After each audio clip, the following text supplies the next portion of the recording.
So, Archbishop, you need to tell us a little about your Easter message this year. I'm really conscious this year that two things are in play, I think. One is that we're coming out of a pandemic, and this has changed everything in our world. And as people begin to experience again some of the freedoms that once we took for granted, it feels for some, I think, it feels like a bit of resurrection. It's so new, it's so different, and such a relief that even though there's an awful lot of the virus still around, the newness of meeting in person, being able to do what we weren't, feels very good. But of course, Naomi, our screens are full of Ukraine. We're seeing horrendous things on our screen. And I think for some people it must feel like we're locked into a perpetual, unending cycle of Good Friday when the darkness thought it had done its best or worst, and it can feel very bleak. What I've tried to do, I think, is say that even in that bleakness, there are glimpses of what it means to see a better future. And that may be, in the case of Ukraine, we see acts of heroism and of courage.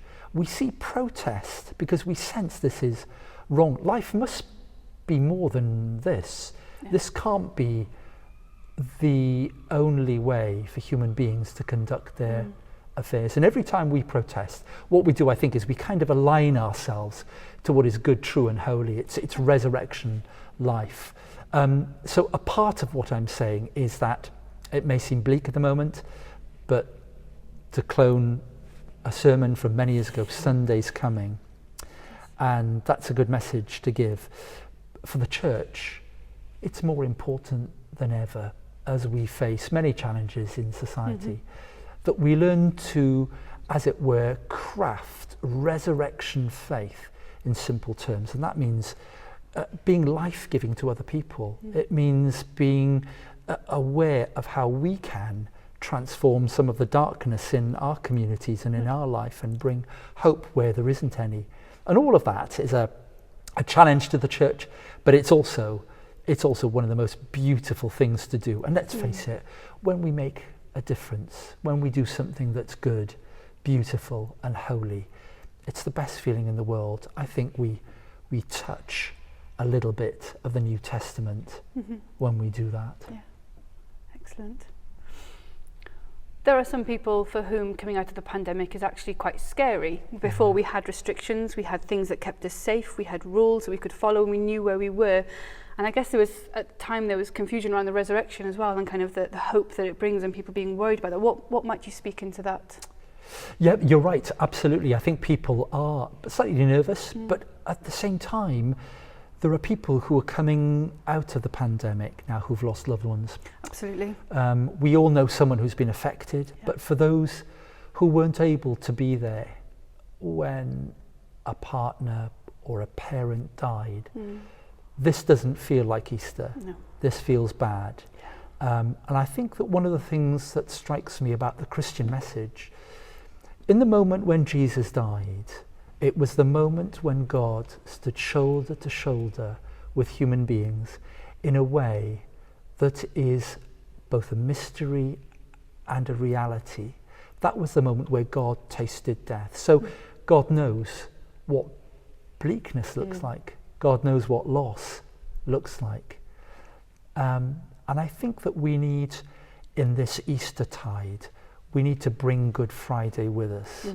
For the sake of those for whom this has been the most bitter and miserable and dreadful time. And just as Easter came late for those disciples on the way to Emmaus, late in the day, I think the light does dawn because the resurrection is real, but people need to make their own journey. And as they do that, they'll find God is very patient and God will be there. And when they reach out, and when the moment comes from that almost tipping moment when we move from darkness into light, that's the moment Easter comes alive. Absolutely. And the situation in Ukraine and being an Easter people, what can we do to bring that resurrection message with us? How can we be the Easter people in that situation? Hasn't it been heartwarming to see all of those people who've said, we can help. Absolutely.